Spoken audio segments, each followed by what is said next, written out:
इयत्ता 10वीच्या बोर्डाचे पेपर जवळ आलेले आहेत. तर बघा, आपण आता या ठिकाणी प्रिव्हियस इयर क्वेश्चन पेपर जो आहे ते पाहत आहोत. हा 2019 मध्ये पडलेला प्रश्न आहे. पहा, लक्षात घ्या, काळजीपूर्वक इथे लक्ष देऊन पहा. मी तुम्हाला आता पुढील 1-1.5 महिना पेपर पर्यंत अत्यंत महत्वाचे, आतापर्यंत 2019 पासून ते 2025 पर्यंत जे काही महत्वाचे इम्पॉर्टंट क्वेश्चन्स ऑलरेडी विचारलेले आहेत त्यावरती मी फोकस करणार आहे. आणि तुमचंही याच्यामधनं सगळेच मार्क म्हणजे जवळपास सगळेच घटक या ठिकाणी 2019 पासून 2025 पर्यंत सगळेच घटक काय झालेले आहेत, कव्हर झालेले आहेत. तर आपण चर्चा करणार आहोत की कशा पद्धतीने प्रश्न पडला आणि कशा पद्धतीने त्याचं उत्तर आपल्याला लिहायचं आहे, आणि तेही तुमच्या बुक्स मधून लिहायचं आहे. लक्षात घ्या, तुमचे जे टेक्स्टबुक आहे त्या टेक्स्टबुकची भाषा ही अत्यंत सोपी आहे.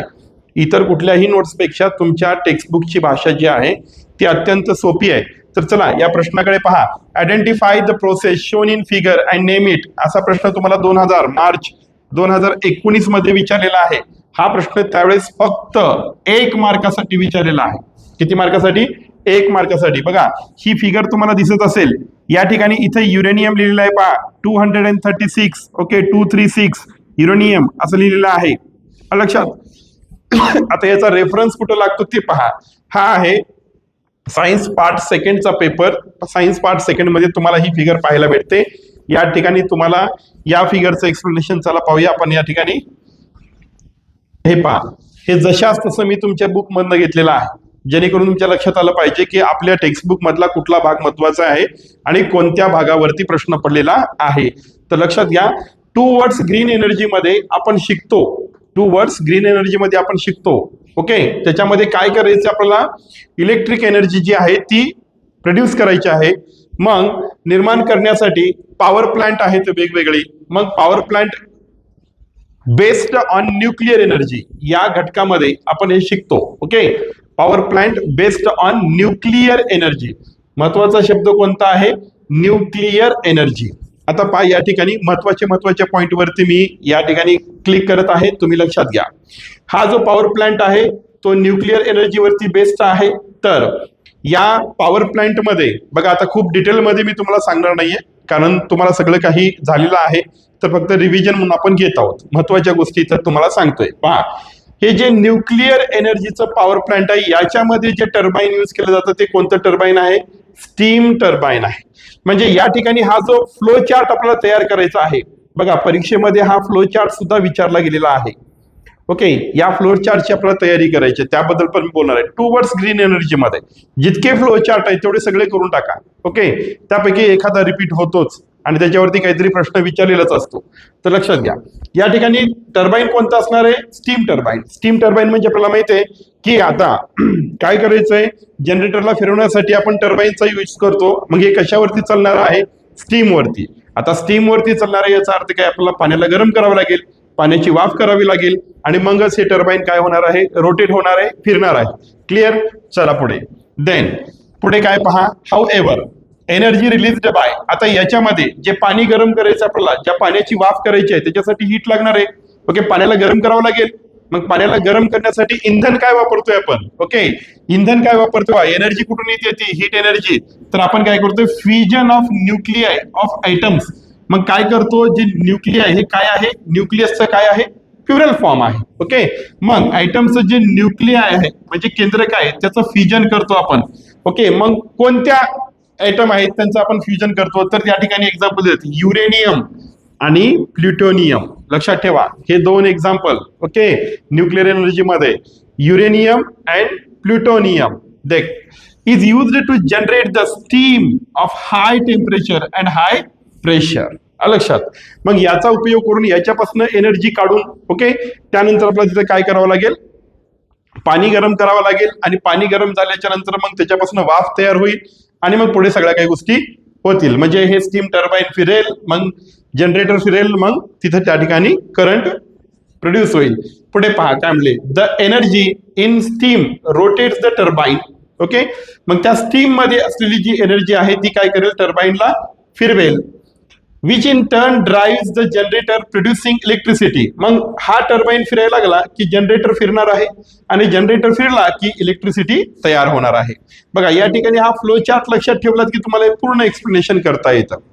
आता लक्षात घ्या न्यूक्लिअर फिजन जे आहे, आता हा फ्लो चार्ट पण अत्यंत महत्वाचा आहे. लक्षात घ्या या ठिकाणी तुम्हाला रिकाम्या जागेत येऊन प्रश्न विचारला जातो. फक्त 1 मार्काला प्रश्न विचारला 2019 मध्ये, पण याच्यावरती 3-4 परीक्षेमध्ये प्रश्न रिपीट झालाय, म्हणून पूर्ण होलच त्याचा जो घटक आहे तो मी या ठिकाणी तुम्हाला घेतोय. लक्षात घ्या मग हे जे न्यूक्लिअर रिएक्टर आहे फॉर न्यूक्लिअर फिजन, ओके, हे न्यूक्लिअर फिजन घडून आणण्यासाठी काय वापरलं गेलेलं आहे? न्यूक्लिअर रिएक्टर वापरलं गेलं आहे. चला ठीक आहे, मग पुढे काय होणार आहे? System for steam generation from water. बघा फ्रॉम वॉटर म्हणजे काय? पाण्याला गरम करायचं आपल्याला. ओके, पाण्याला गरम करण्यासाठी आपण न्यूक्लिअर फिजन वापरतोय, त्यातनं आपल्याला हीट एनर्जी भेटणार आहे. आपण पाण्याला काय केलं? गरम केलं. पाण्याला गरम केल्याच्या त्याची काय तयार होणार आहे? स्टीम तयार होणार आहे. आणि या स्टीम वरती चालणारं काय आहे? स्टीम टर्बाईन आहे. आणि त्याच्या पुढे काय होत आहे? या स्टीम टर्बाईन फिरलं की हा जनरेटर सुद्धा रोटेट होतो आणि इलेक्ट्रिक एनर्जी काय होते? प्रोड्यूस होते. आता गमतीची गोष्ट सांगतो तुम्हाला, लक्षात घ्या. इथं हे कुठलंही फ्लो चार्ट येऊ द्या, 2 वर्ड्स ग्रीन एनर्जी मधलं कुठलंही फ्लो चार्ट येऊ द्या, इथं पाहायचं फक्त कोणतं टर्बाईन आहे? स्टीम टर्बाईन आहे. त्याच्या पुढे काय होणार आहे? ते स्टीम टर्बाईन जे आहे ते जनरेटरला रोटेट करणार आहे. जनरेटर रोटेट व्हायला सुरुवात झाली की काय होणार आहे? इलेक्ट्रिक एनर्जी प्रोड्यूस होणार आहे. हे 3 तर काय आहेत? फिक्स आहेत. आणि या स्टीमच्या खाली हे पण फिक्सच आहे. ओके, का?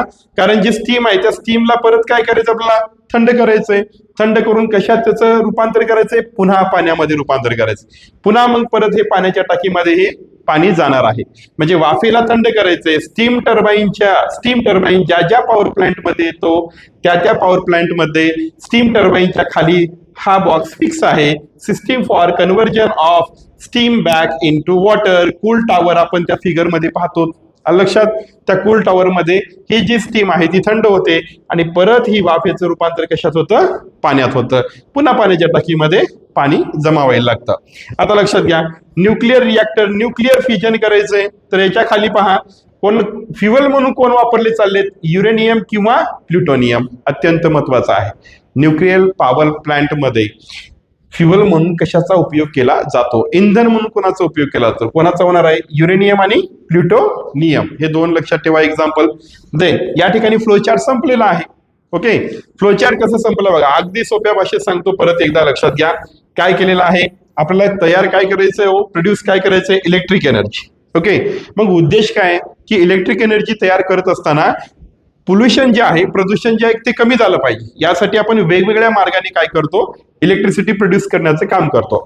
आता जनरेटर कसं फिरतं, त्याच्यातनं इलेक्ट्रिसिटी कशी हे होते? मायकल फॅरेडे आपण 9th मध्ये शिकलं. ओके, देन या ठिकाणी हे जनरेटरचा उपयोग करून आपण कशी इलेक्ट्रिसिटी प्रोड्यूस करतो हेही आता पुढे तुमच्या एका प्रश्नामध्ये त्याचं एक्सप्लेनेशन येणार आहे. आज पहा काय इथं तर आपल्याला ही क्लिअर आहे की generator with the help of generator we can produce the electric energy. म्हणून हे ठरलेलं आहे. ह्या जनरेटरला फिरवण्यासाठी कोणतं टर्बाईन वापरतो आपण? Steam turbine. लक्षात, म्हणजे टर्बाईनचे प्रकार आहेत वेगवेगळे. आहे बा समजा, न्यूक्लिअर पॉवर प्लांट मध्ये कोणतं वापरतो आहोत आपण? Steam turbine. स्टीम म्हटलं की खालची जागा फिक्स आहे. ओके, आता इथे पहा, इथं हा जो पहिला बॉक्स असतो या बॉक्समध्ये इथे जी हेडिंग आहे आपली पॉवर प्लांट बेस्ड ऑन, मग पॉवर प्लांट बेस्ड ऑनच्या पुढे जो शब्द दिलाय, ओके, इथे दिलाय, ओके, या एनर्जीचा उपयोग करू. मग ही एनर्जी मिळवण्यासाठी आपल्याला फ्युएल म्हणून काय वापरावं लागेल? तर युरेनियम आणि प्लुटोनियम वापरावं लागेल. थोडक्यात काय? सोप्या भाषेमध्ये बघा, हे स्टीम टर्बाईन आपल्याला फिरवायचंय तर आपल्याला स्टीम लागते, वाफ लागते, बरोबर. वाफ कशी तयार करायची आहे? पाण्याला गरम करून करायची आहे. पाण्याला गरम करण्यासाठी काय उपयोगात आणायचंय? हीट पाहिजे ना, गरम करायचं पाण्याला. मग त्याच्यासाठी जी हीट आपण मिळवतो ते कोणापासून मिळवणार आहोत? ह्या युरेनियम किंवा या प्लुटोनियम पासून करणार. यांच्यापासून कसं भेटणार आहे? त्याची प्रोसेस आहे ती न्यूक्लिअर फिजन. ओके, त्याची प्रोसेस आहे. म्हणजे यांचे जे न्यूक्लियस आहे या न्यूक्लियस वरती आपल्याला न्यूट्रॉनची बंबार्डिंग करायचंय, मारा करायचा आहे आणि त्याच्यानंतर त्यातनं आपल्याला एनर्जी मिळवायची. पुढे आहे सांगतो, चला ठीक आहे, इथपर्यंत समजलं, हे करून ठेवा. पुढे पहा काय म्हटलं या ठिकाणी. दस nuclear energy is converted into thermal energy. बघा, न्यूक्लिअर एनर्जी स्टोअर होती न्यूक्लियस मध्ये, त्याला फोडत गेलो आपण. ओके, फोडल्याच्या नंतर त्याच्यातनं आपल्याला काय भेटली? Thermal energy. याच थर्मल एनर्जीला आपण काय म्हणतो? Heat energy. ओके, देन त्यानंतर thermal energy is converted into kinetic energy of steam. आता थर्मल एनर्जी परत कन्वर्ट झाली कशामध्ये? Kinetic energy of steam. पाण्याला गरम केल्यानंतर पाणी गप बसतं का? नाही, त्याची वाफ तयार होते. मग वाफ गप्प बसते का? नाही. आपल्या घरी जर आपण पातेलं ठेवलं, पाणी खालून जर जास्त गरम झालं तर वरच्या ते जे झाकण जे आपण ठेवले त्याला सुद्धा ते उचलण्याचा प्रयत्न करतं. म्हणजे वाफ जे आहे, वाफेमध्ये कोणती एनर्जी असते? मग कायनेटिक एनर्जी, जिला आपण गतीज ऊर्जा म्हणतो. ही जी कायनेटिक एनर्जी आहे ती कोणाला सॉरी, ही कायनेटिक एनर्जी ऑफ जी स्टीम आहे is converted into kinetic energy of turbine. ही जे कायनेटिक एनर्जी प्रेझेंट आहे स्टीम मधली ती कुणाला फिरवायला लागते? टर्बाइनला फिरवायला सुरुवात करते. आणि मग फायनली काय होतं?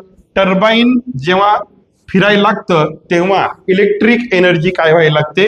प्रोड्यूस व्हायला लागते. The step by step transformation of energy shown in figure. मग इथे दिले पहा, काय दिले? न्यूक्लिअर एनर्जी कशात कन्वर्ट झाली? थर्मल एनर्जी मध्ये. थर्मल एनर्जी कशात कन्वर्ट झाली? Kinetic energy in steam. परत कायनेटिक एनर्जी इन स्टीम कशात कन्वर्ट झाली? Kinetic energy in turbine. त्यानंतर ही टर्बाइन मधली जी कायनेटिक एनर्जी ती कशात कन्वर्ट झाली? मग इलेक्ट्रिक एनर्जी. हाही फ्लो चार्ट आपण लक्षात ठेवला पाहिजे, अत्यंत महत्वाचा आहे. आता पहा, मेन प्रश्न जो आपल्याला दिलेला आहे त्यामध्ये पहा काय केलेलं आहे या ठिकाणी. आता ही प्रोसेस कशी होते पहा.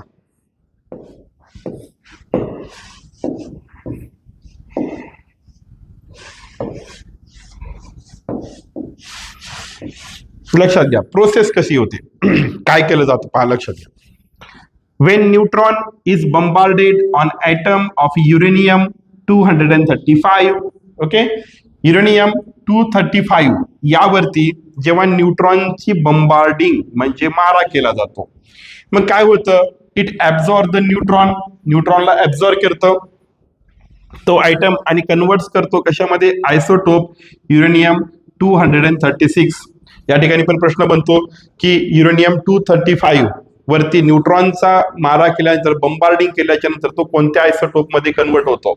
त्यानंतर पहा, uranium 236 being extremely unstable converts into atoms of barium and krypton. आता लक्षात घ्या, जेव्हा आपण ही प्रोसेस सुरू करतो युरेनियम 236 ची, ओके, याला जेव्हा हा अगदी अनस्टेबल मानला जातो, ओके, या ठिकाणी काय केलं जातं बघा, जेव्हा त्याची पुढची प्रोसेस सुरू होते तेव्हा बेरियम आणि क्रिप्टॉन हे त्यातनं बाहेर पडतात. लक्षात, म्हणजे तयार होतात. पुढे पहा, through a process of fusion releasing 3 neutron, आणि यांच्यासोबत परत अजून काय बाहेर पडतात? अजून 3 इलेक्ट्रॉन बाहेर पडतात. अँड 200 मेगा वोल्ट इतकी एनर्जी या ठिकाणी काय होते? तयार होते. आता पहा, ही अत्यंत महत्वाची ओळ आहे या ठिकाणी, अत्यंत महत्वाची. इथे प्रश्न बनतात. एक तर बघा, युरेनियम 235 वरती आपण पहिल्यांदा न्यूट्रॉनचा मारा केला, त्याला बंबार्डिंग म्हणतात. त्याच्यानंतर तो कन्वर्ट झाला कशामध्ये? युरेनियम 236 मध्ये, ओके. मग हा कसा आहे? एक्स्ट्रीमली अनस्टेबल आहे. तो कन्वर्ट होतो कशामध्ये? बेरियम आणि क्रिप्टॉन मध्ये. तो कन्वर्ट होत असताना बेरियम आणि क्रिप्टॉन मध्ये काय करतो? अजून 3 न्यूट्रॉन जे आहेत ते काय करतो? रिलीज करतो.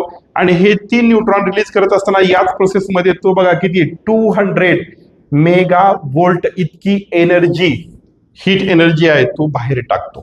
लक्षात, म्हणजे इथे आपल्याला काय भेटत आहे? हीट एनर्जी भेटत आहे, त्यालाच आपण थर्मल एनर्जी म्हणतो. ओके, ठीक आहे. पुढे पहा, the 3 neutron generated in this process cause fusion of 3 other uranium 235. मग परत काय होतं? हे 3 न्यूट्रॉन गप बसत नाहीत, पुढच्या परत युरेनियमच्या 3 आयटमला हे परत काय करतात? त्याच्यावरती बंबार्डिंग करतात. Items releasing more energy. मग परत हे काय होतं? 235 कन्वर्ट कशात होतं? 236. परत हे अनस्टेबल असल्यामुळे हे कन्वर्ट होतं कशामध्ये? बेरियम आणि क्रिप्टॉन मध्ये. होत असताना काय होतं या प्रोसेसमध्ये? परत अजून 3 न्यूट्रॉन जे आहेत ते रिलीज होतात आणि परत इतकी एनर्जी काय होते? परत रिलीज होते. आहे बस समज में? ओके, चला आता पुढे पाहूया. आता आलो पहा आपण इथं मेन याच्यावरती. पहा इथं हा जो युरेनियम 235 तुमच्या बुक मध्ये पाहू शकता, हा न्यूट्रॉनला काय करतोय? ऍब्झॉर्ब करतोय. ऍब्झॉर्ब केल्यानंतर परत काय होतंय? तो कन्वर्ट होतोय कशामध्ये? 236 मध्ये. 236 मध्ये कन्वर्ट झाल्याच्या इथं पहा, हा क्रिप्टॉन आणि हा बेरियम याच्यामध्ये तो कन्वर्ट होत असताना इथं बघा किती मेगावॅट? 200 मेगा वोल्ट इतकी जी आहे एनर्जी तो रिलीज करतोय. त्याच्यासोबत पहा 1 2 3, ओके, परत 3 न्यूट्रॉन त्याच्यातनं रिलीज होत आहेत. हे 3 न्यूट्रॉन गप बसत आहेत का? नाही.